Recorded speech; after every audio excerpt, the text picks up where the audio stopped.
Assalamualaikum warahmatullahi wabarakatuh. Halo semuanya, perkenalkan nama saya Davi Muntazar dengan NIM 2419111211040 dan pada kesempatan kali ini saya akan menjelaskan tentang materi anatomi kardiorespirasi dan beserta klinisnya.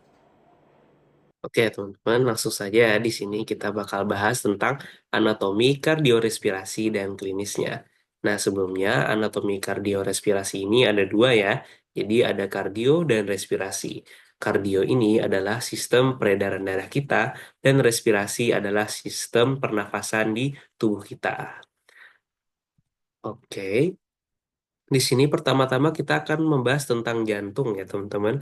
Nah, jantung itu adalah organ berotot yang berfungsi untuk memompa darah ke seluruh tubuh. Letaknya itu di mediastinum tengah dan sedikit ke kiri dan terdiri dari 4 ruang. Ada atrium kanan, ada ventrikel kanan, ada atrium kiri, dan ada ventrikel kiri. Nah, jantung itu memiliki katup-katup untuk mencegah aliran balik. Ada yang namanya katup trikuspid, ada yang namanya katup pulmonal, ada yang namanya katup bikuspid atau yang biasa disebut dengan mitral, dan ada juga yang namanya katup aorta. Nih, sudah terlihat jelas ya di gambar ya. Nah, kalau waktu SMA kita ada belajar ya, ada yang serambi, ada yang bilik. Nah, jadi kalau atrium itu adalah serambi, nah kalau ventricle itu adalah bilik ya, teman-teman. Nah, nanti darah miskin oksigen akan masuk ke atrium kanan. Di atrium kanan di sini, terus dia akan ke ventricle kanan ke sini, terus ke paru-paru. Nah, lewat arteri pulmonalis ya.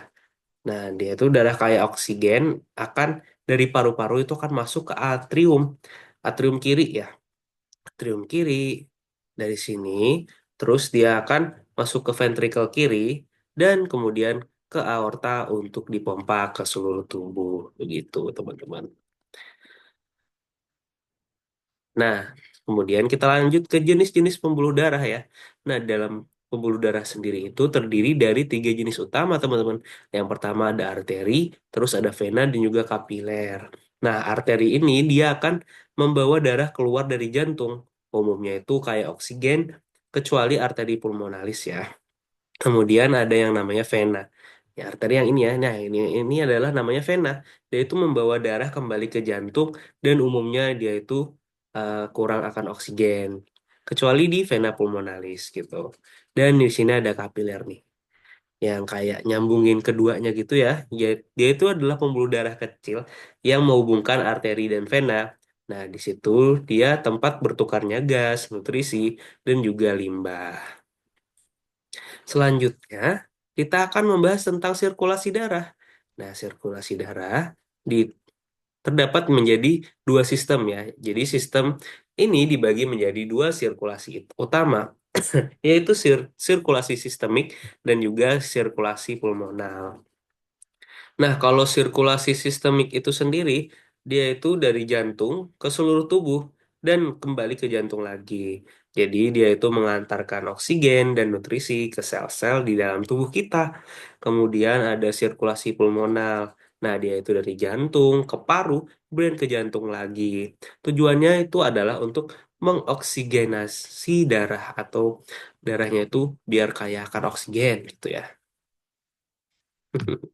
Lanjut, kita akan membahas tentang sistem konduksi jantung atau sistem kelistrikan di jantung. Nah, jadi di jantung itu ternyata ada listriknya, teman-teman. Nah, jadi jantung itu diatur irama detaknya melalui impuls listrik. Ada yang namanya nodus SA atau sinoatrial, ada yang namanya nodus AV atau atrioventrikular, dan ada berkas His dan serabut Purkinje.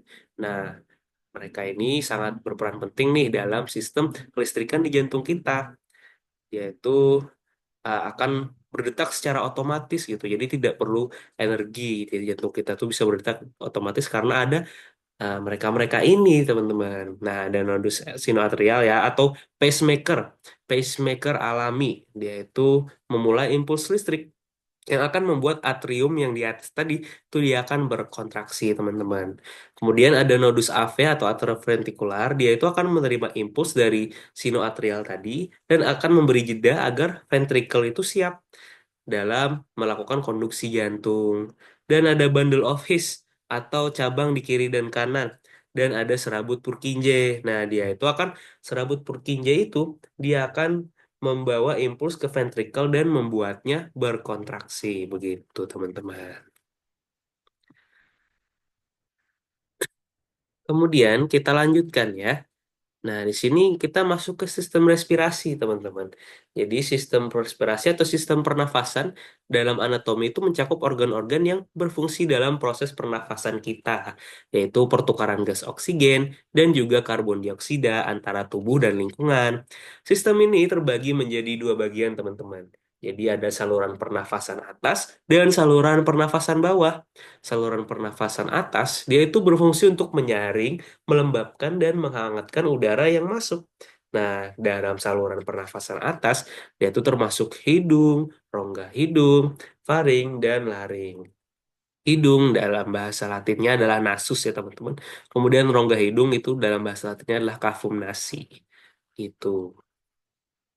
Faring itu tenggorokan ya, faring itu tenggorokan dan laring itu adalah kotak suara kita. Nah, selanjutnya ada juga nih saluran pernafasan bawah, teman-teman. Jadi, saluran pernafasan bawah ini berfungsi ya mengarahkan udara ke paru-paru dan sebagai tempat pertukaran gas.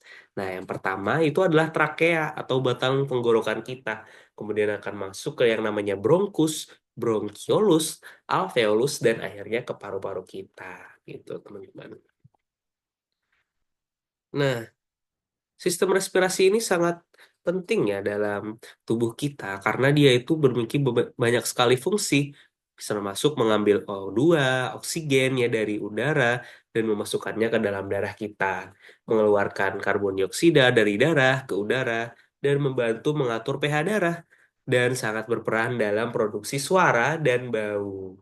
Nah, jadi makanya kardio ini bergandengan dengan respirasi karena mereka memang berkaitan satu sama lain gitu, teman-teman. Nah, kemudian kita akan bahas nih soal klinis anatomi dari kardiorespirasi. Nah, jadi di sini aku akan bahas beberapa aja ya. Sebenarnya ada banyak, tapi mungkin bakal dibahas lebih lanjut nanti kalau saat blok keluhan ya, teman-teman. Yang pertama, anatomi klinis respirasi dulu ya, yaitu toraskentesis. Tuh, gimana tuh bacanya? Torakentesis, sentesis ya. Jadi ini adalah prosedur medis untuk mengeluarkan cairan atau udara dari rongga pleura. Jadi ruang antara paru-paru dan dinding dada. Nah, jadi dilakukan dengan jarum atau kateter. Nah, di sini ya teman-teman.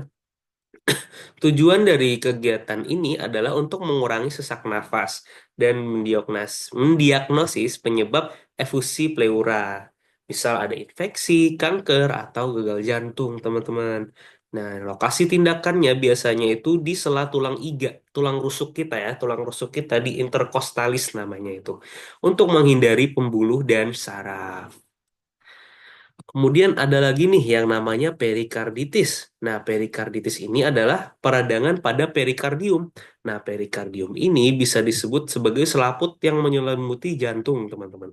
Jadi dia itu penyebabnya ada berbagai macam ya. Ada infeksi dari virus sih paling sering ya. Kemudian ada autoimun, trauma, gagal ginjal, pasca operasi jantung. Jadi perikarditis ini biasanya gejalanya tuh nyeri dada seperti tertusuk, jadi makin sakit saat kita menarik nafas atau saat kita berbaring gitu. Tarik nafas sangat dalam dan biasanya kadang disertai demam. Pada auskultasi atau biasanya di stetoskop tuh di sini ya, teman-teman, dia itu terdengar yang namanya friction rub atau gesekan perikardium. Nah, kemudian satu lagi ada yang namanya stenosis nih, teman-teman. Jadi stenosis ini artinya adalah penyempitan pada lubang katup jantung.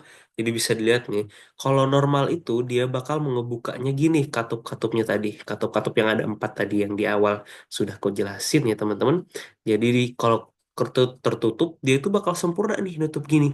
Nah kalau dia stenosis dia itu bakal nutupnya tuh ngebukanya tuh bakal kayak gini nih, nggak sempurna. Dan nutupnya pun juga nggak sempurna. Jadi dia tuh ada penyempitan pada lubang katup jantung yang menyebabkan aliran darah itu akan terhambat.